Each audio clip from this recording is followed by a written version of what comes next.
अस्सलाम वालेकुम student, class 8 mathematics lecture number आज आपका 16 है।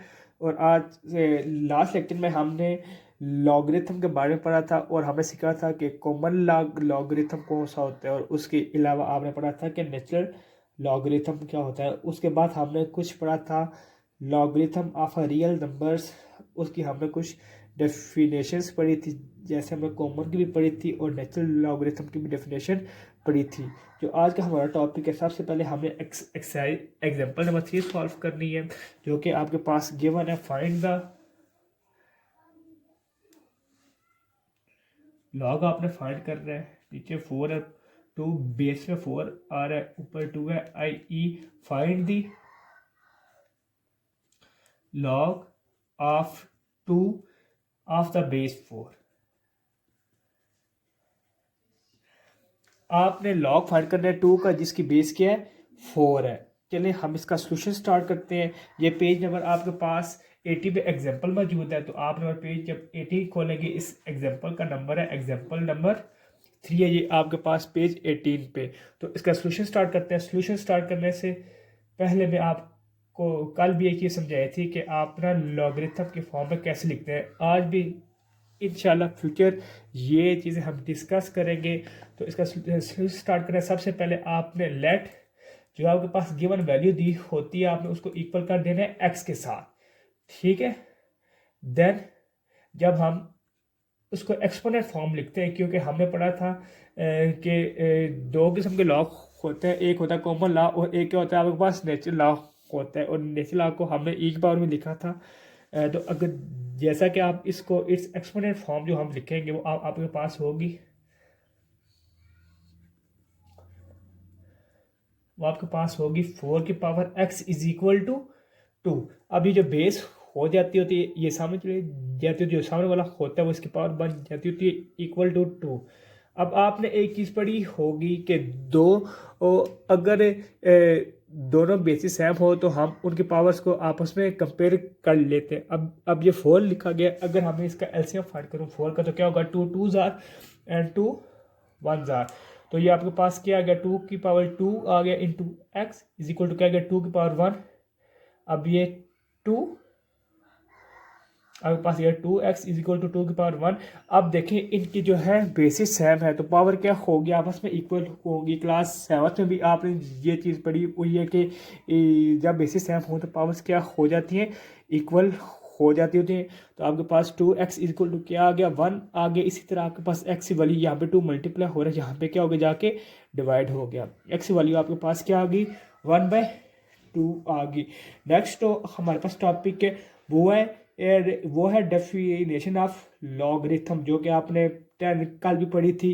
और कल ये मैंने आपको डेफिनेशन सेंड भी कर दी थी कि in numerical location the base of logarithm is always taken as 10 की जो हम फॉर्म लिखते हैं उसको हम कहते हैं कॉमन लॉगरिथम कहते हैं। आज हम पढ़ते हैं characteristics and mantissa of log of a number. कुछ हम नंबर पढ़ेंगे, हम उनकी जो लॉग में फॉर्म होंगी वो भी देखेंगे, और हम उसकी कैरेक्टरिस्टिक बताएंगे और मल्टीसा भी बताएंगे। चलिए स्टार्ट करते हैं।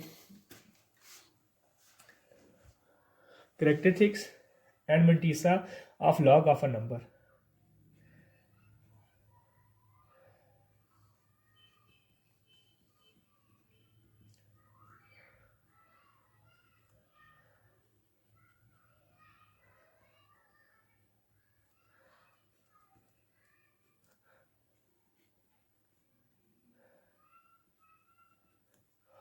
अगर सपोज कि आपके पास लिखा हुआ 10 की पावर 3 इज इक्वल टू 1000, तो आप इसको लिख सकते हैं लॉग ऑफ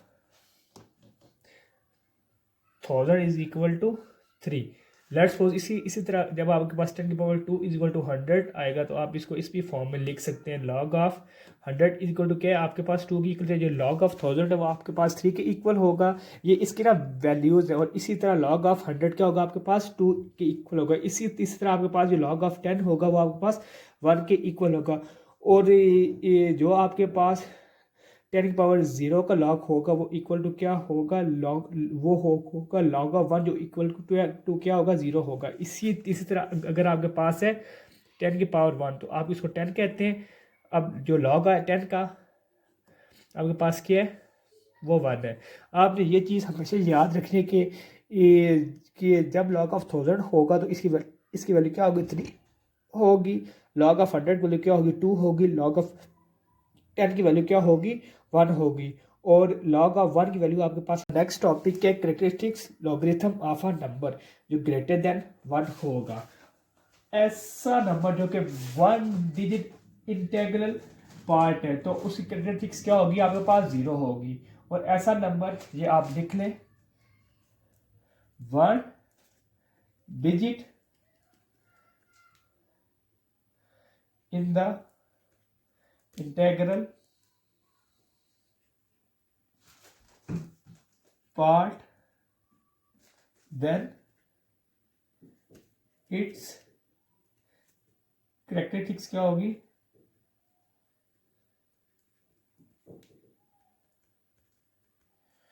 0 होगी। इसी तरह जो 2 डिजिट आपके पास होगा, 2 digit in the integral part,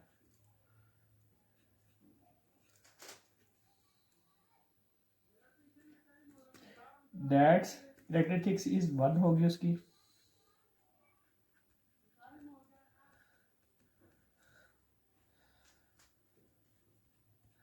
और इसी तरह 3 डिजिट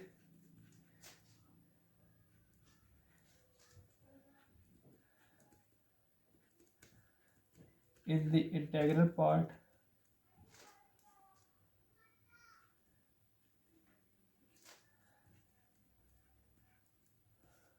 दैट्स कैरेक्टरिस्टिक्स इज 2 होगी।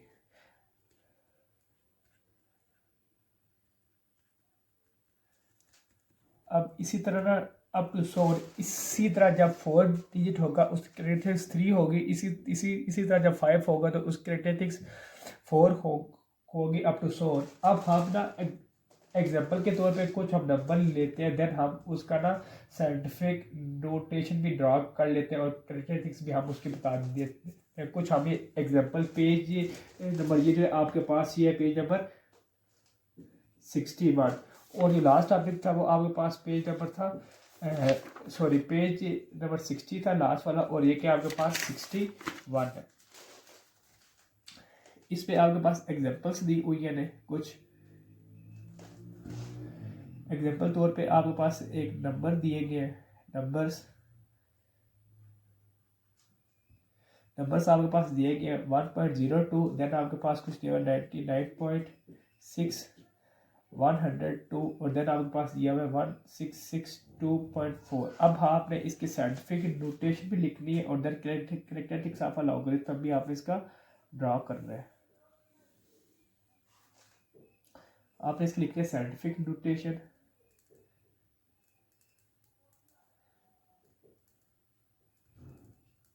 और आपने इसकी क्या लिखनी है, कैरेक्टरिस्टिक्स ऑफ लॉगरिथम। जैसा कि मैंने आपको सिखाया था कि ये 1 डिजिट नंबर है तो इसकी कैरेक्टरिस्टिक्स क्या होगी, 0 होगी। इसकी साइंटिफिक नोटेशन आप 1.02 इंटू 10 पावर क्या लिखेंगे, 0 ही लिखेंगे। जब ये तो 1 पॉइंट मूव होगा तो इसकी साइंटिफिक नोटेशन 9.96 इंटू 10 पावर क्या होगी, 1 होगी। और इसकी कैरेक्टरिस्टिक्स क्या होगी, 1 होगी। जो 10 की पावर जितनी होगी इतनी इसकी क्या कैरेक्टरिस्टिक्स होगी। और जैसे नेक्स्ट नंबर है उसका जब 1.2 मूव हो तो 1.02 इंटू 10 पावर 2 होगी तो इसकी कैरेक्टरिस्टिक्स क्या होगी, 2 होगी। अब इसका 1.3 टाइम मूव हो तो 1.662 इंटू 624 इंटू 10 पावर क्या आपके पास 3 है तो इसकी कैरेक्टरिस्टिक्स क्या होगी, 3 होगी। इसी तरह जो आपके पास नेगेटिव है, जो वन डिजिट इंटीग्रल होगा उसकी वैल्यू 0 होगी, 2 की -1 होगी, 3 की -2 होगी, अप टू सो ऑन। यानी कि जहाँ पे पॉजिटिव का साइन आ रहा था अब वहाँ पे क्या आ जाएगा, नेगेटिव का साइन आ जाएगा। तो आज का लेक्चर हम यहीं पे वाइंड अप करते हैं। अगर किसी चीज़ में कोई समझ नहीं आए तो आपको कमेंट करके पता कर सकते हैं। अल्लाह हाफिज़।